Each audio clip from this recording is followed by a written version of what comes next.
নমস্কার বন্ধুরা, সবাই কেমন আছো? আশা করছি সবাই খুব ভালো আছো। কিচেন অফ দেবশ্রী নতুন একটি রেসিপি ব্লগে তোমাদের সবাইকে স্বাগত জানাচ্ছি। আজকে দেখো রেসিপিটা এনেছি আমি কিন্তু মাটন কারি, একদম দুর্দান্ত স্বাদের, আমাদের সকলের প্রিয়, সেটা হচ্ছে মাটন কারি।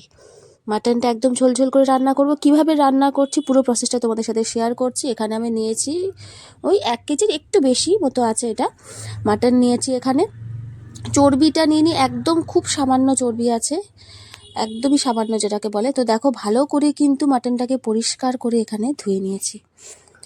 খুব ভালো করে পরিষ্কার করে ধুয়ে নিতে হবে, যেহেতু মাটন আমরা সবাই জানি, তো একটু কেয়ারফুলি ভালোভাবে কিন্তু ধুয়ে নিতে হবে। তো দেখো এইরকম পিস করছে, আর চর্বি বলতে শুধু এইটুকুই আছে, বাকি সবই কিন্তু দেখো মাংস এর মধ্যে মানে বেশি চর্বিওয়ালা, বেশি চর্বি থাকলে আর কি মাংসে কিন্তু সেই মাংসটা আবার অন্যরকম একটা টেস্ট হয়।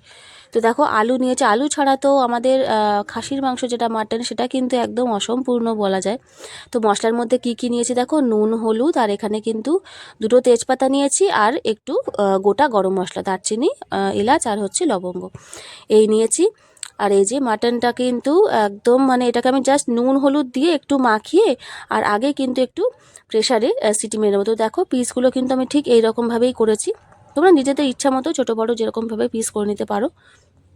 তো এই যে আর নিয়েছি দেখো মশলার মধ্যে গরম মশলা নিয়েছি, এখানে আদা বাটা আছে, রসুন বাটা আছে, আর এখানে আছে জিরে বাটা। জিরের গুঁড়োটা আজকে আমি ইউজ করিনি, তোমরা চাইলে গুঁড়ো ইউজ অবশ্যই করতে পারো, আমি আজকে কিন্তু জিরেটা এখানে বেটেই ইউজ করব। তো এই হচ্ছে মোটামুটি মশলা পর্ব। আর এখানে দেখো নিয়েছি পেঁয়াজ কুচি করে নিয়েছি, এখানে রয়েছে টমেটো কুচি, আর এখানে রয়েছে গোটা রসুন নিয়েছি। গোটা রসুনটা এমনিই দেবো, মানে ওপর থেকে দিয়ে দেবো আর কি। আর এটা হচ্ছে কাঁচা লঙ্কা দিয়েই কিন্তু আমি রান্নাটা করব। তো চলো রান্নাটা শুরু করা যাক। তো দেখো প্রথমেই কিন্তু নুন আর হলুদ দিয়ে মাংসটাকে আমি ভালো করে মাখিয়ে নেব। নিয়ে কিন্তু আমাদের কি হয়, কষিয়ে নিয়ে আমরা হচ্ছে প্রেশার কুকারে দিই, সেটার মধ্যে না একটা গুমোট একটা অন্যরকম লাগে, দেখবে প্রেশারে করা মাংসে একটা অন্যরকম টেস্ট হয়, আর খোলা এমনি মাংস করবে তুমি সেটার কিন্তু একটা অন্যরকম স্বাদ হয়।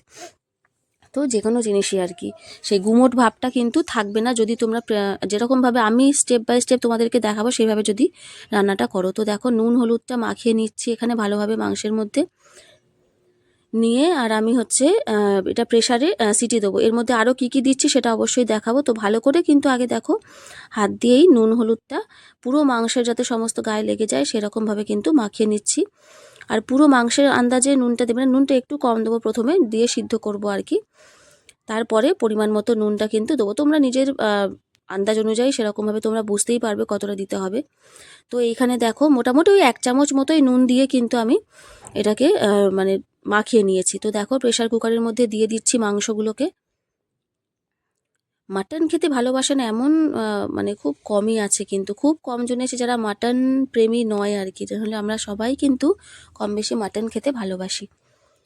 তো দেখো এইখানে কিন্তু এই যে জল দিয়ে দিলাম কিন্তু সামান্য, আর এখানে কিন্তু একটু গোলমরিচ গুঁড়ো দিচ্ছি, আর দিয়ে দেবো কিন্তু একটু সর্ষের তেল।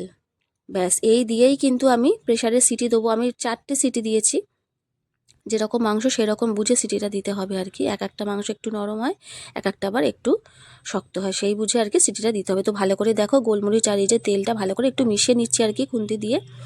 নিয়ে জলটা কিন্তু এই পরিমাণ দেবো, জল বেশি দেবো না, কারণ আমাদের তো আবার পরে রান্নাটা করতে হবে সেই কারণে।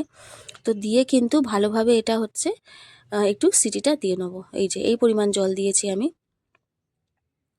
ব্যাস এর মধ্যে চাইলে জিরে গুঁড়ো টুড়ো দেওয়া যায়, কিন্তু যেহেতু আমি বাটা ইউজ করবো আজকে তো সেহেতু আর দিইনি। দেখো সিটি কিন্তু আমাদের কমপ্লিট, 4টে সিটি দিয়েছি আমি এখানে।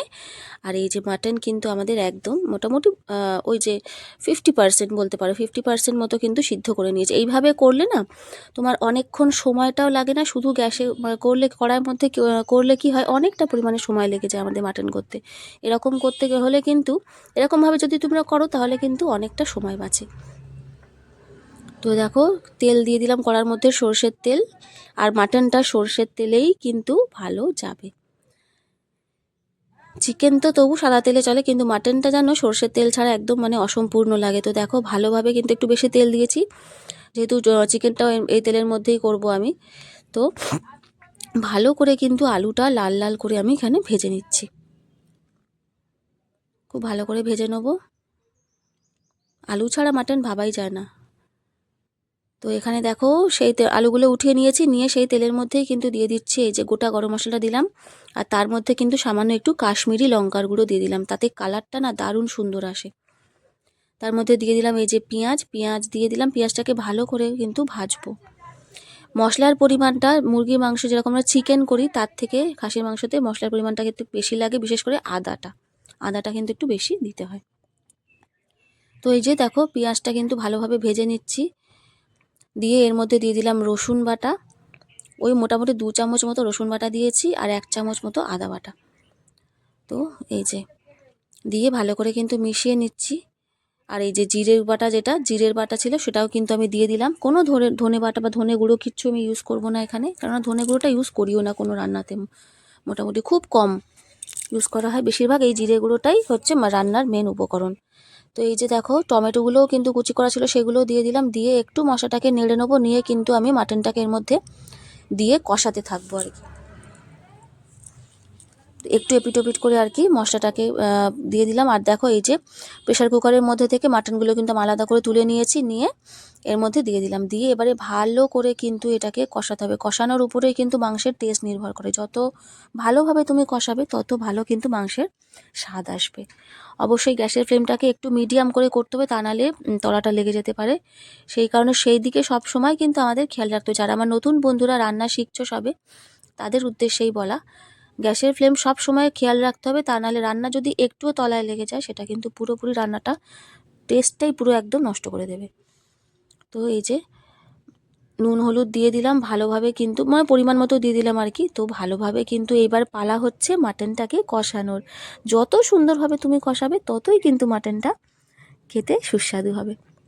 আর মাটন ভাত বলো, রুটি বলো, লুচি বলো, সবার সাথে কিন্তু যায়। আর আমরা বাঙালিরা কিন্তু মোটামুটি একটু ভাত ভালোবাসি, তো ভাত প্রেমী যেহেতু আমরা, সেহেতু আমাদের কিন্তু মাটনটা ভাত দিয়েই বেশি ভালো লাগে, তাই না? তো যারা যারা এতক্ষণ অবধি আমার ভিডিওটা দেখছো সবাইকে অসংখ্য ধন্যবাদ এতক্ষণ আমার সাথে থাকার জন্য। ভিডিওটা যদি কোনো অংশে ভালো লেগে থাকে তাহলে একটা লাইক করে দিও। তো এই যে দেখো মাটনটা মোটামুটি কিন্তু আমার কষানো হয়ে গেছে, এরপরে কিন্তু আরেকটু কষাবো। আলুটা দেওয়ার পরে আলু দিয়ে দেবো, ভাজা আলুগুলো।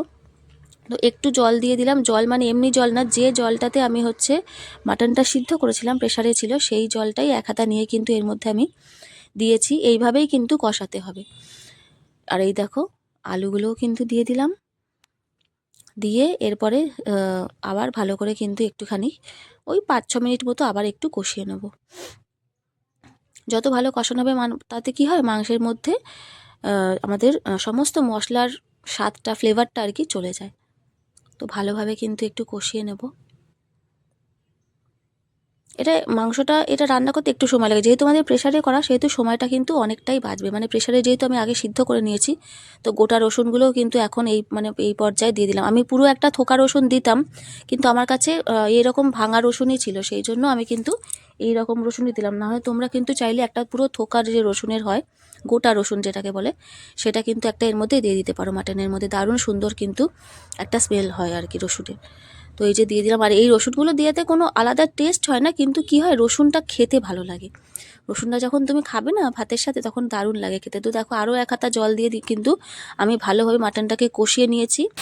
আর এরপরে কিন্তু ওই জলটাই দেবো। এই দেখো বাটি করে নিয়ে নিয়েছি, প্রেশারের মধ্যে যেটা মাটনের জল ছিল, মাটন সেদ্ধর জল, সেটা দিয়ে দিলাম।